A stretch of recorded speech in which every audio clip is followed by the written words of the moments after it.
À ma première vidéo qui annonce le questionnaire, j'ai eu différents retours très précieux, très intéressants. Et cette phrase qui est revenue 2 fois et qui était: «Il existe déjà des formations, nous avons déjà un réseau dans notre région». C'est là, OK, les maraîchers et les maraîchères ont de quoi s'accompagner. Vraiment? Tout le monde? Alors dans cette vidéo, je vais vous en dire un peu plus sur ma démarche, vous partager ce que j'ai observé finalement durant ces 20 dernières années dans les sphères de l'accompagnement, de la formation de la pratique agricole et vous dire justement ce qui a animé vraiment ma réflexion. Alors oui, il existe des formations. Oui, il existe des réseaux bio, des réseaux de maraîchers par la profession, etc. Mais si je te disais aussi qu'il existe énormément de cultivatrices et de cultivateurs pour qui ces dispositifs ne répondent pas, ne répondent plus, voire n'ont jamais répondu à leurs besoins, à leurs attentes. Soit parce qu'ils ne se sont pas reconnus dans les entités qui les portent, des entités en général qui peuvent être à leurs yeux, et attention là, il y a zéro jugement, c'est vraiment juste une lecture, donc qui à leurs yeux sont soit trop politisés, soit trop militants, soit justement trop à gauche, trop à droite, trop attachés à des syndicats. Il y a quand même, n'oublions pas, notamment en France, on a cette spécificité d'entrelacement des différentes institutions, des différents syndicats. Il y a le poids du passé là derrière, ne l'oublions pas. Et il y a aussi après l'historique de chaque région. Alors j'ai envie de te dire que non, en fait, il y a énormément de maraîchères et de maraîchers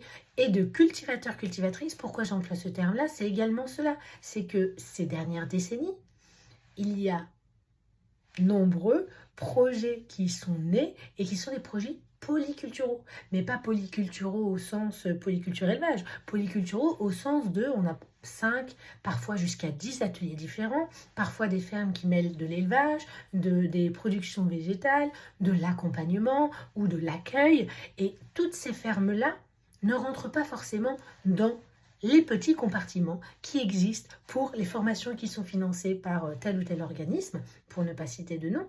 Et donc, il y a énormément de cultivatrices qui passent à travers les mailles du filet ou qui ne se reconnaissent pas dans différents messages. C'est à celle-ci que s'ouvre mon réseau, justement en dehors de ces étiquettes et en dehors de ces sentiers battus.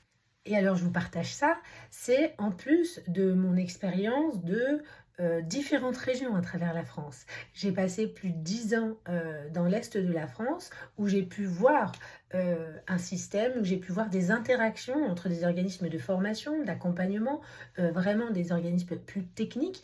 Et voilà, le contexte de cette région-là est que c'est une région plutôt polyculture élevage et où le maraîchage bio petite surface est né dans les années fin 2000, on va dire. Enfin, quand je dis est né, c'est vraiment, il y a eu un regain. Il y a évidemment des bassins, certains bassins près des Vosges, certains bassins dans le Lunévillois, où il y a eu une production maraîchère historique, mais qui a disparu et qui est là, et c'est réensemencé, si on veut, mais de façon complètement différente. Puis, j'ai le regard de ce que j'observe dans une autre région, la région Centre-Val de Loire, où là, pour le coup, on a un historique et un ancrage vraiment maraîcher, de par son climat, de par la nature de ses sols, mais où là, à l'inverse, on a vu des mutations sociales, des mutations avec l'arrivée notamment de la production hors sol, avec l'arrivée de la production hors sol, sous serre, en verre, chauffée, etc., etc., etc. Donc, moi, j'ai envie de vous dire, ouvrons-nous l'esprit et justement, tout le monde n'a pas encore trouvé chaussure à son pied. Et les faits et les chiffres comment dire, que rares sont les fermes, les micro-fermes maraîchères qui survivent après 5 ans d'activité, ça c'est un fait.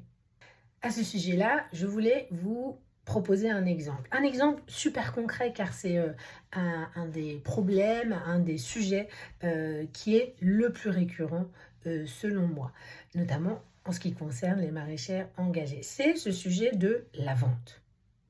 Voilà.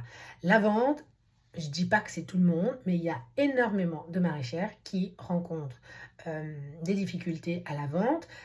D'ailleurs, c'est parfois assez déprimant parce qu'on se dit, j'ai pas du tout de difficulté à produire. Par contre, ma production, je ne sais pas toujours à qui elle va être vendue. Ou alors, j'arrive à être en croissance sur ma production, mais la croissance sur la vente ne suit pas sur la commercialisation. Alors, tu vas me dire, ben oui, mais j'ai suivi des formations, j'ai suivi des stages, je suis allée voir, j'ai visualisé des contenus sur YouTube, j'ai pratiqué la méthode Fortier, etc. Mais ça ne marche pas. Ben, je vais te dire quelque chose, c'est tout simplement que tu essayes d'appliquer une méthode qui n'est pas adaptée pour toi. Et en fait, ça, c'est l'essentiel de mon message. Arrêtez d'appliquer des modèles qui ne vous correspondent pas. Et là, qu'on s'entende, mais pour moi, comment dire, il y a évidemment la vente qui nous correspond d'un point de vue temps de travail, d'un point de vue technico-économique. Je vais prendre cet exemple parce qu'il me parle énormément, c'est ce que j'ai pratiqué. Moi, ce qui me correspondait, c'était la MAP. Un, parce que j'ai été amapienne pendant des années avant d'être maraîchère. Deux, parce que pour moi, c'était simple. Et évidemment, il y avait cette notion de l'ensemble de la production est déjà vendue avant avant que je la produise, premier élément. Et la deuxième, c'est je remplis mon camion et quand je reviens, mon camion est vide. Je n'ai pas cette préoccupation de ce qui reste voilà, des invendus. Et donc, voilà, je vais vous partager bientôt un contenu sur justement la vente et selon moi, comment aborder, comment regarder la vente quand on est maraîchère bio. Et vous allez voir, ça n'a rien à voir avec ce que vous avez déjà entendu. Voilà, arrêtez d'appliquer des méthodes qui ne nous correspondent pas. Dans un second temps, le réseau là que je suis en train de construire avec vous, son but aussi, c'est d'aller au-delà des frontières. C'est sa dimension géographique qui dépasse les frontières préétablies. Et là-dessus, moi, j'ai identifié au moins 2 raisons. La première, c'est que j'aimerais vous rappeler que il y a une dizaine d'années seulement, hein, si je ne dis pas de bêtises, ou en tout cas ces 2 dernières décennies également, en France, nous avons vécu une reconfiguration des régions. Et quand je dis reconfiguration, vous savez tous, c'est par exemple la fusion régionale en grandes régions. Et ça a eu un impact pour tout le monde. Et pas seulement en termes de financement et de à qui va avoir le financement, etc., mais aussi en termes d'activité des structures qui accompagnent, que ce soit les associations locales ou que ce soit les structures plus institutionnelles comme les chambres d'agriculture, toutes ont été impactées. Parce que c'est quelque chose qui a été artificiel, entre guillemets, par rapport à déjà l'évolution agricole qui forcément n'a pas de frontières. Je veux dire, si tu te sens plus proche du groupe qui était du département voisin parce que tu habites à la frontière de ce département-là, eh bien, cette notion de grande région, elle a pu, à part t'isoler encore plus, elle n'a pas eu un impact positif pour comment dire, ton implication dans ton maillage de secteur, dans ton maillage professionnel. Donc moi, l'idée, c'est de proposer justement quelque chose qui brise ces frontières. Et d'ailleurs, en lien avec cela, voilà, parce que c'est vraiment un retour que j'ai eu d'une maraîchère qui était « Ah ouais, mais moi, de l'accompagnement collectif, j'aimerais bien, mais en même temps, j'ai pas trop envie que, en gros, mes collègues, mes voisins, que je vais voir en réunion maraîchage, sachent un peu finalement les dessous, quoi.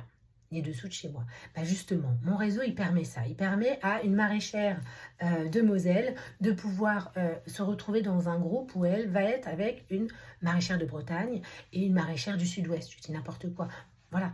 Où on pourra créer des groupes qui feront que on arrivera à s'enrichir par cette expérience mutuelle sans qu'il y ait cette notion, je dirais, de compétition ou de concurrence ou de préoccupation. L'idée, c'est de créer des endroits justement, comment dire, de confiance mutuelle de tout le monde, où tout le monde se sent de parler.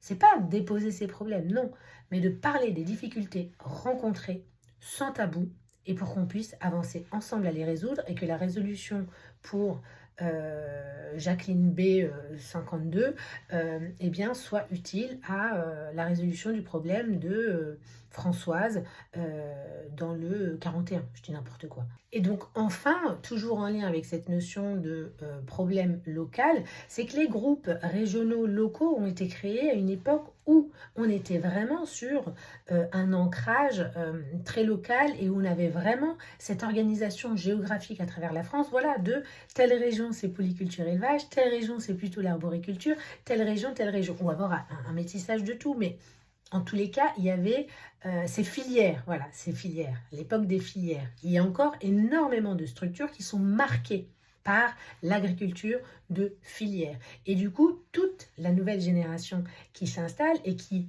justement, brise ces étiquettes, brise ces barrières, finalement, en créant plutôt ce qui fait sens pour elles, pour eux, et avec leur appétence, leur technicité, etc.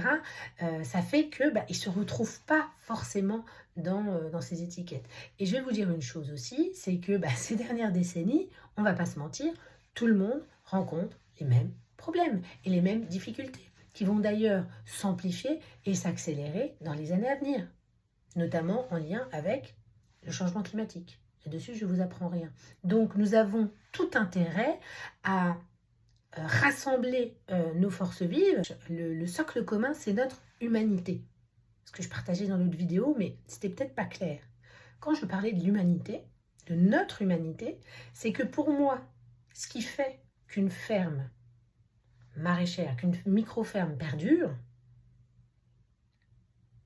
c'est pas parce qu'elle est accompagnée par un tel et une telle, ça on en a rien à fiche, j'ai envie de dire. C'est plutôt quelle va être sa résilience humaine, quelle va être sa capacité d'adaptation humaine. Parce que oui, il y a le climat, mais il y a aussi nous, en tant qu'humains. Nous sommes énormément à prendre de plus en plus conscience de qui nous sommes et de comment on veut agir pour ce monde. Et je partagerai dans une autre vidéo ce concept là de la lanceuse d'alerte à la lanceuse alertée, cette notion de ok, on est peut-être aussi passé à cette étape de ok, on sait qu'il y a des problèmes, on sait qu'il y a des difficultés, maintenant c'est comment on fait pour non pas vivre avec, mais vivre sans que ça prenne toute la place. Vivre sans qu'on soit en réaction permanente à essayer de résoudre ou combler ces vides. Comment on fait pour juste être là, être en paix? Et pour moi, ça passe par un changement de rapport au travail, un changement de rapport au métier d'agricultrice. Pour moi, cette image-là, laborieuse du métier où on fait 70 heures semaine, on n'a pas à se plaindre, surtout les premières années, de toute façon, c'est normal. Ça, c'est dépassé, c'est périmé. C'est pas en faisant 70 heures semaine et en n'ayant pas de vacances les premières années que tu fais tes preuves. Ça n'a plus de sens, ce schéma-là. Faire ses preuves, c'est comme ça que ça marche. Non, non. Chaque année va être de plus en plus difficile. C'est encore plus la notion d'un marathon, mais avec des marathons qui sont de plus en plus longs ou de plus en plus difficiles avec du dénivelé. C'est comme ça que moi j'aborde, en tout cas, peut-être de façon relativement pessimiste, mais selon moi réaliste. Et c'est pour ça que je crée ce que je crée. Alors l'idée de cette vidéo, ce n'était pas de te convaincre, mais plutôt de te donner plus d'éléments, de clarté sur quelle était ma démarche, sur quoi elle s'appuyait, et surtout quels angles d'approche j'avais et à quel endroit j'essayais de vraiment remplir plus ou moins ces vides. Ces vides, parce qu'il y en a des vides, on va pas se mentir, il y en a des vides. Voilà. Et bien là-dessus, je vous dis à très vite